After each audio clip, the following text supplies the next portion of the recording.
Welcome back. Now, where we last left off, after the party told me what was going on, they left. Celine actually found a couple of fairies milling around town and spoke with them, telling them that they succeeded in their mission to aid the Fey Forest and that they would very much appreciate the fairies would wake up the people in town. They, knowing the gift that Celine had upon herself given by the Queen, did so. Celine also mentioned that a certain dwarf was fair game to play some pranks on. So, as the party went to the artisan boar, as people were waking up, they came across a few interesting people, got some money stolen, then returned, and met a snake creature heart, a tabaxi that was one of those that fell asleep. They also saw that Heart woke up. They were joyous about this occasion that everything would be back to normal soon.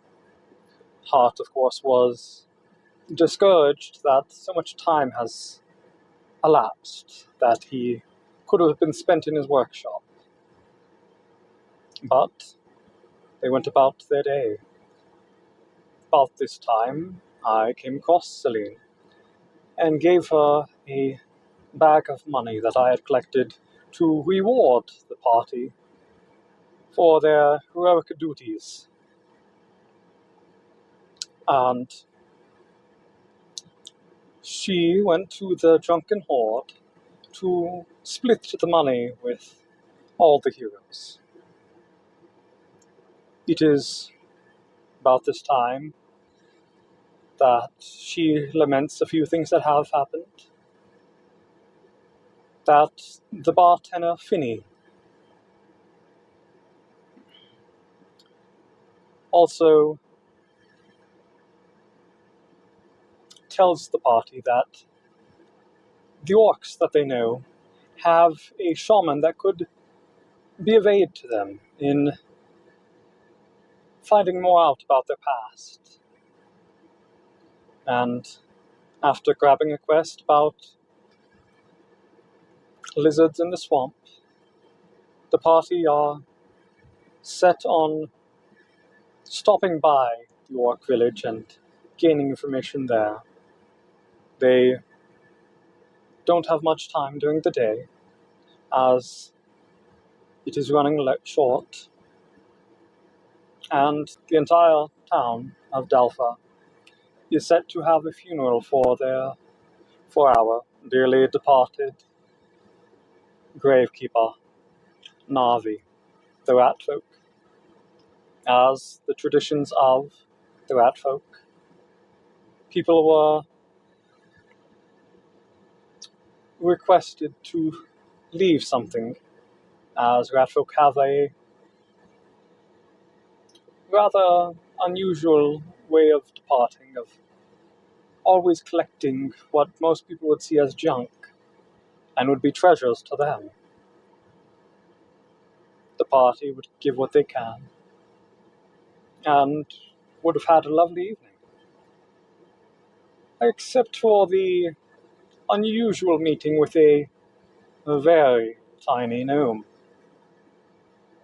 who just so happened to be Ella's grandfather and is known to be quite the flirt, to say it nicely.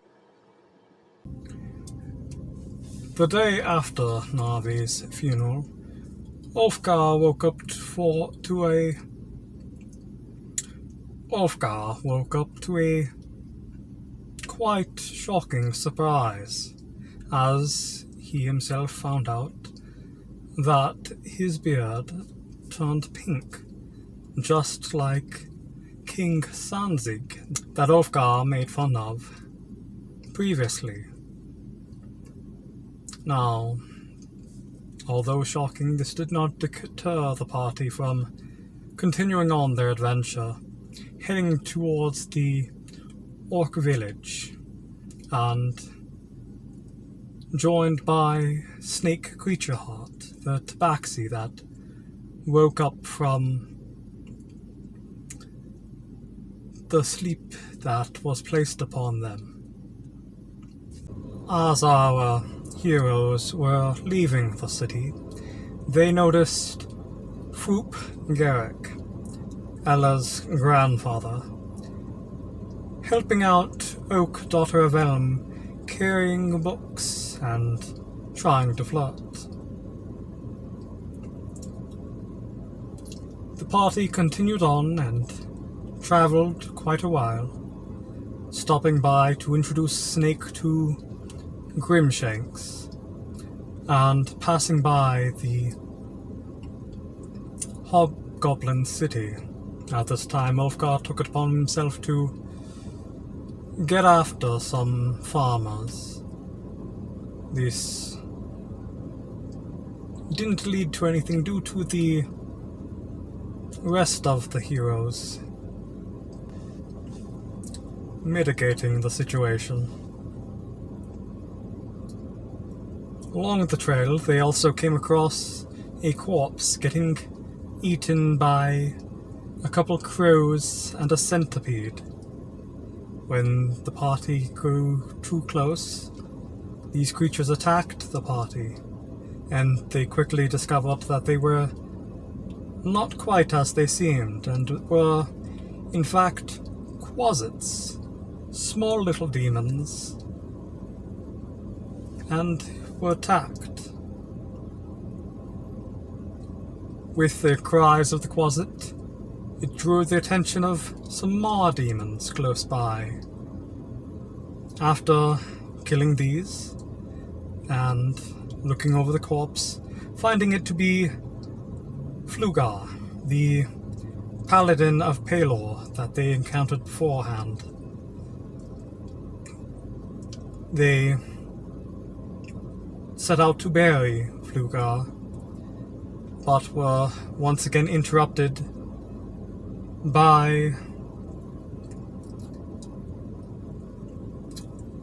other demons known as Dretches.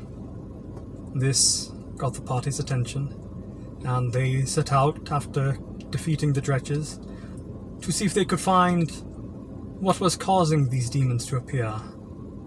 And they indeed found a portal to the abyss, along with a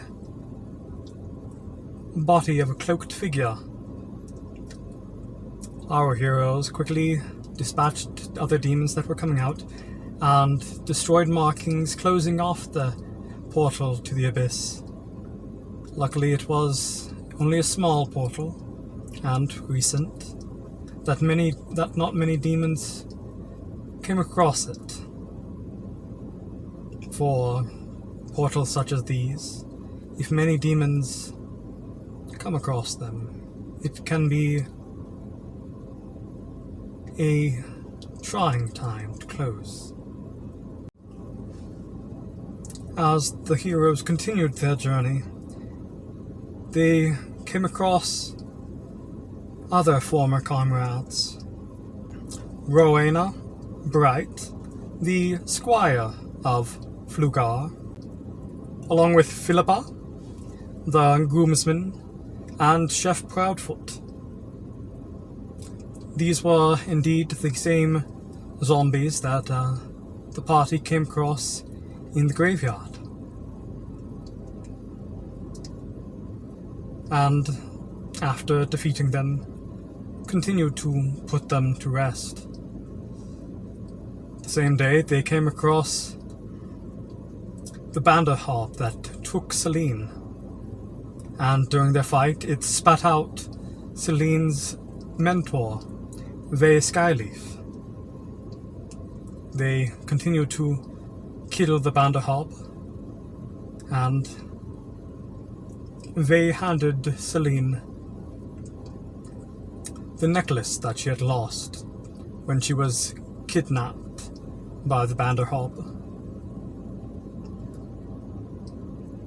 They went her separate ways from the party as the party continued towards the York village.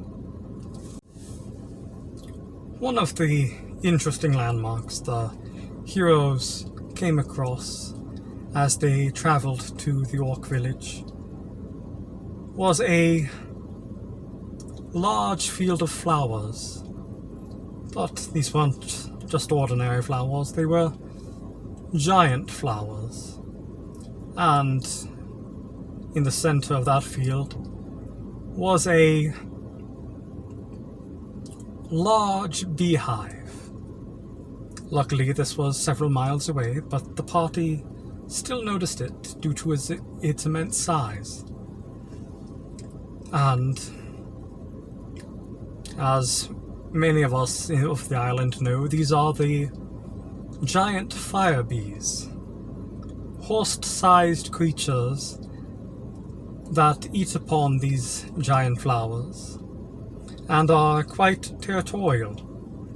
After picking a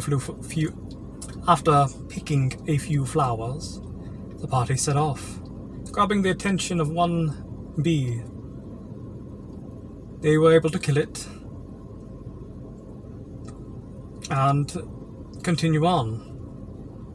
Balasar being able to keep the flower that he had plucked, while others left theirs as bait to have other bees leave them alone.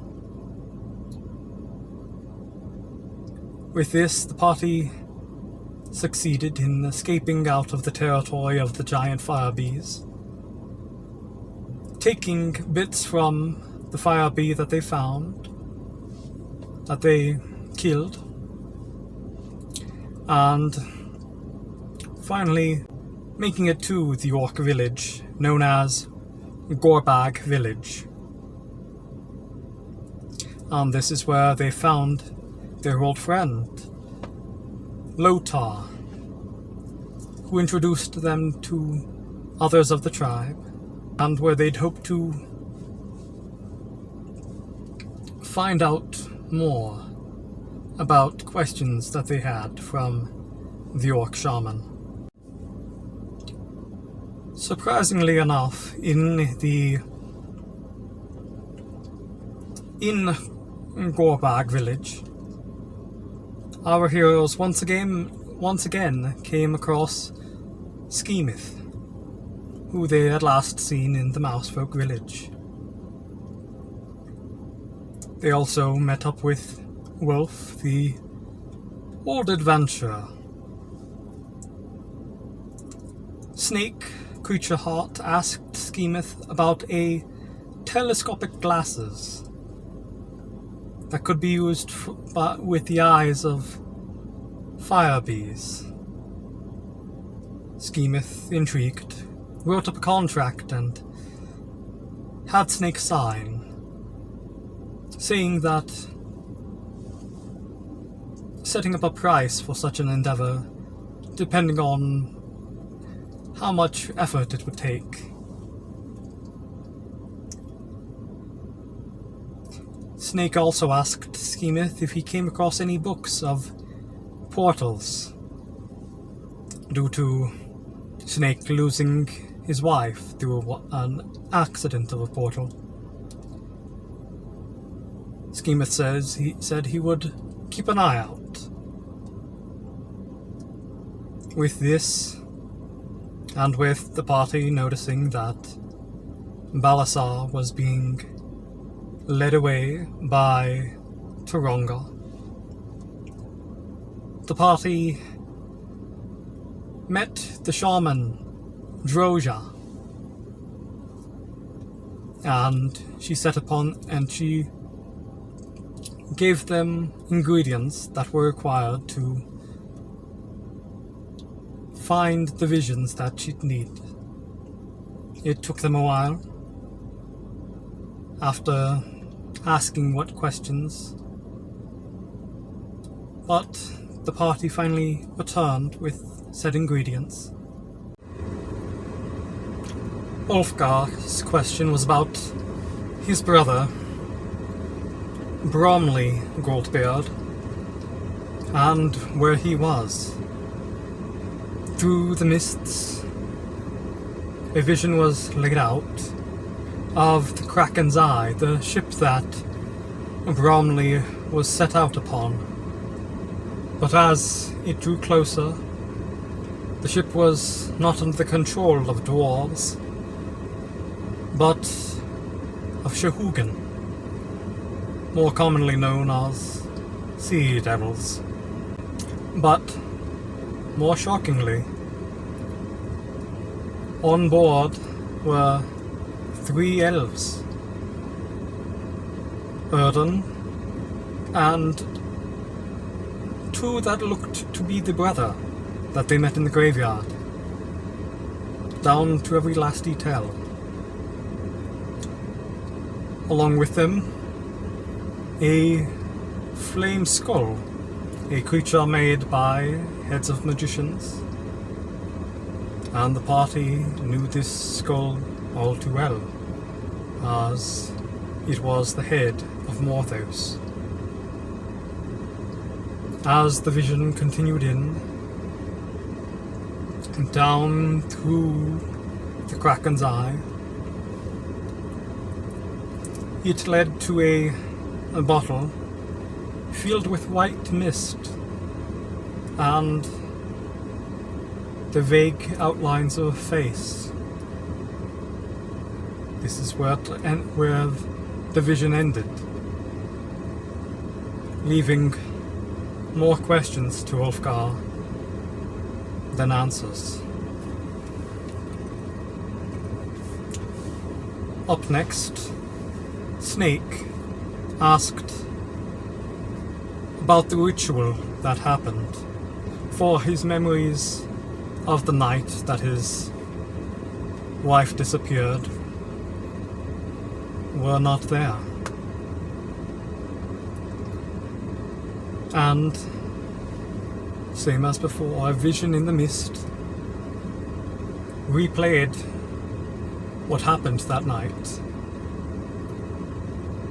Snake took detailed notes as he saw, getting every last detail that he had long forgotten due to the effects of this spell. The symbols, the writings, and the flash. And with that flash, it made all but one forget all that happened. The only one that remembered was a blind leader of their clan, who Snake knew, told them what happened.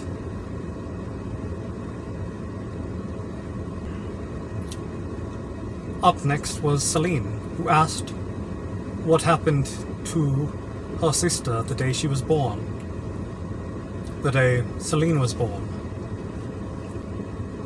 and what happened after that. The mist once again showed a vision, surprisingly, of Nezumi Nilo dead. Shocking to Celine, who thought that she had died that day.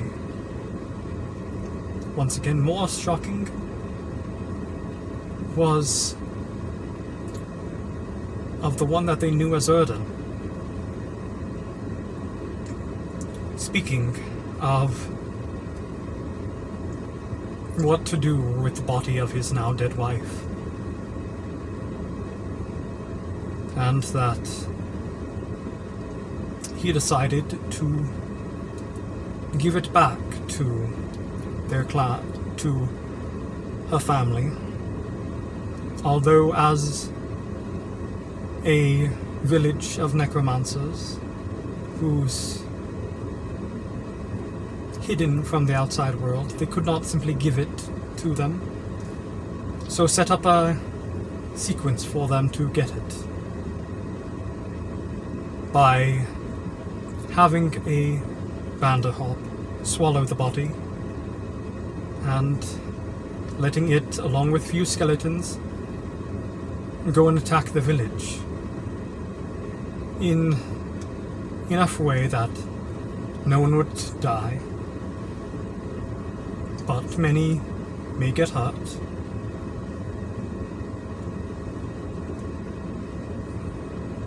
This troubled Celine, because along with this information she learned that Erdan had a daughter. Celine had a niece.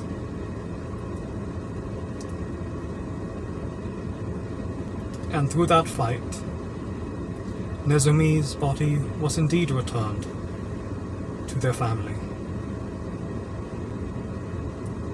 Krosk was next, and asked why pirates attacked his hometown. Likewise, the mists showed a vision of two different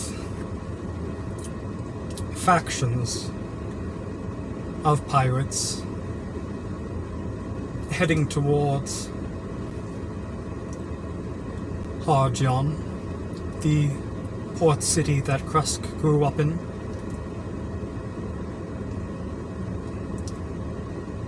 And that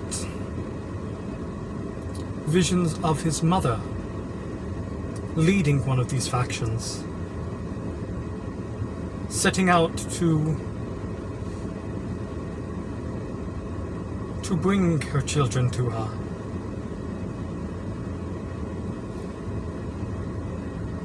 With this vision, and all that it was, Krosk was confused and wrongfully blamed his mother for the death of his sister, thinking it was one of her men that killed his sister. Little did he know it was quite the opposite, but he would not discover that until later, that the man he killed was not of the same faction as the flag that he found.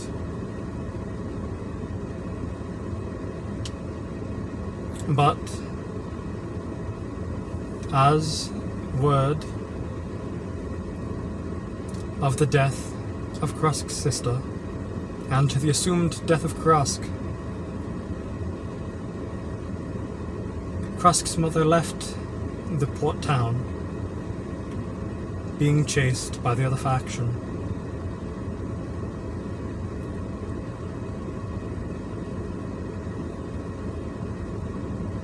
These were indeed troubling visions for our heroes, and left all of them wondering and not feeling satisfied. With this exhaustion, the party stayed the night, and were invited by Lothar to stay in his hut.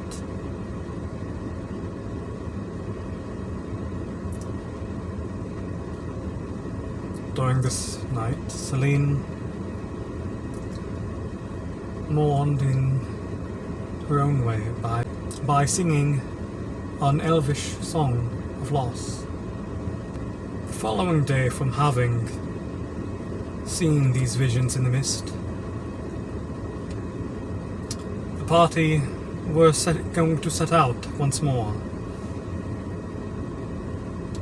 Before they left, the blacksmith that they spoke to before gave Ella the spear that she told him to make from the giant fire bee, and had not quite set out to make the other equipment that was asked for it would take longer.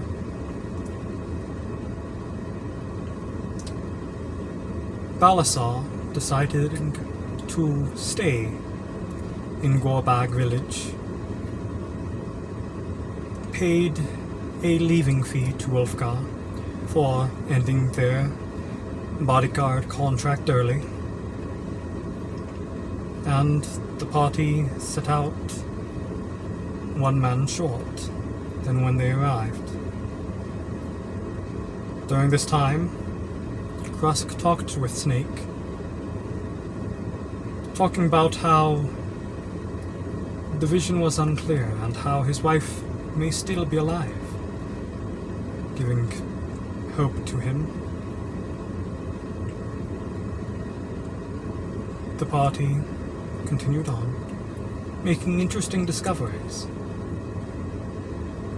One such discovery is a slug with teeth on it, similar to a leech but a little different, and dubbed a toe biter by Snake Creature Heart. The party made their way back, traveling through the flower garden, passing by the graves of their old comrades. But as they traveled through the forest, with the power of the amulet that Ella had, her bear Fisher seemed to get caught in a web, and was quite upset at this, seeing as the last time he was caught in a web was when he was going to be devoured, along with his sisters, by spiders. After attacking the spiders that were in the area, Ulfgar and Krusk decided to go out and find some spiders, hoping to tame a few of these giant spiders. Unfortunately for them, they did not realize the error in their judgment and nearly died. Krusk, able to grab the paralyzed Ulfgar and running back on death's door, as they were able to set Noodles, Ulfgar's flying snake companion, out to the party, and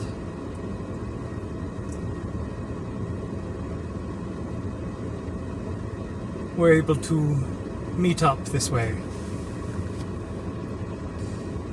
And hopefully this would be the last time Ulfgar and Krusk set out to capture some animal's child in hopes of taming them without thinking of the parents.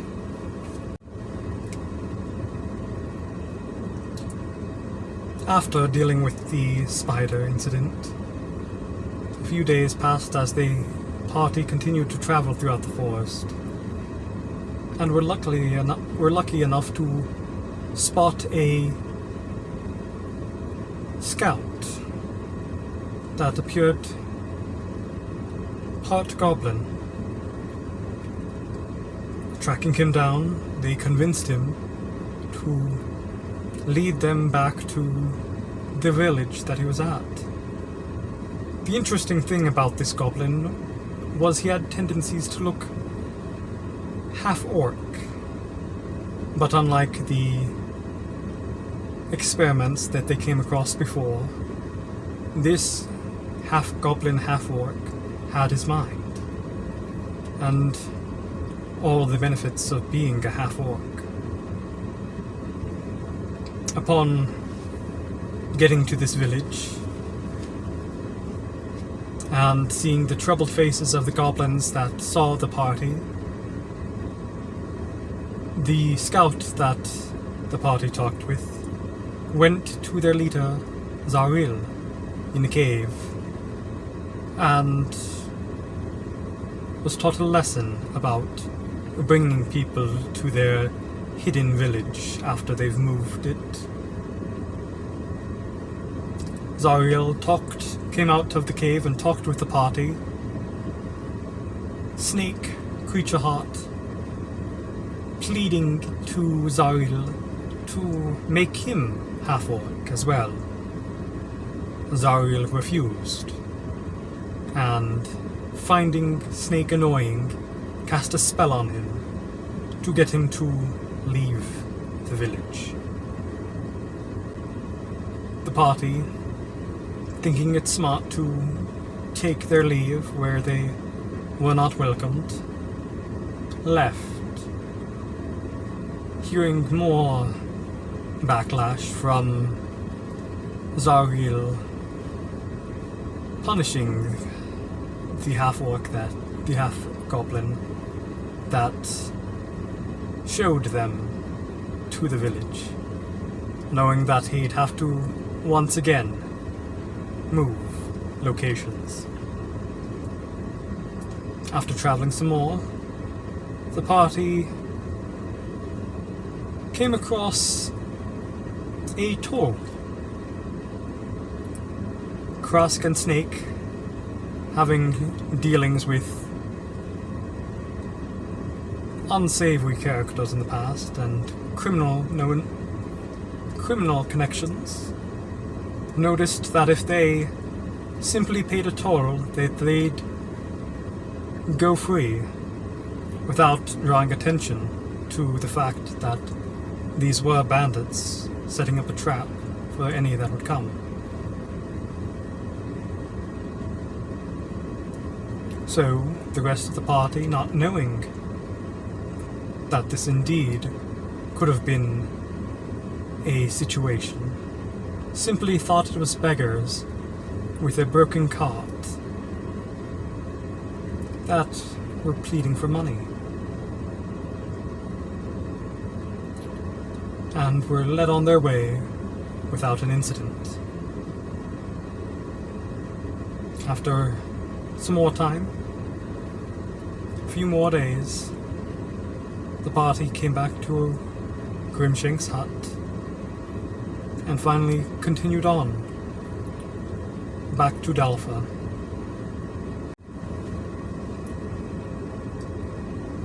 Back in Dalfa, the party set out, going about separate ways, as is their usual. Ulfgar, now remembering about the weapon that was sold by one of the other party members back to the blacksmith that was commissioned by, went and picked up his axe pick, a homemade weapon that he and the blacksmith talked about. The blacksmith making quite a bit of profit, knowing that only one person would want this weapon. Celine decided to come to the Temple of Hidewater, where, hearing me talk, thinking that I spoke to her, calling her Miss Nilo. At the time, I did not know Celine's last name, but she did not realize this. I corrected Celine and introduced her to Lynn Nilo, a foreign dignitary from an elven kingdom who came to Ireland 5 years previously. Lynn, at the time, had a large group of books that she was returning to the library after finishing them.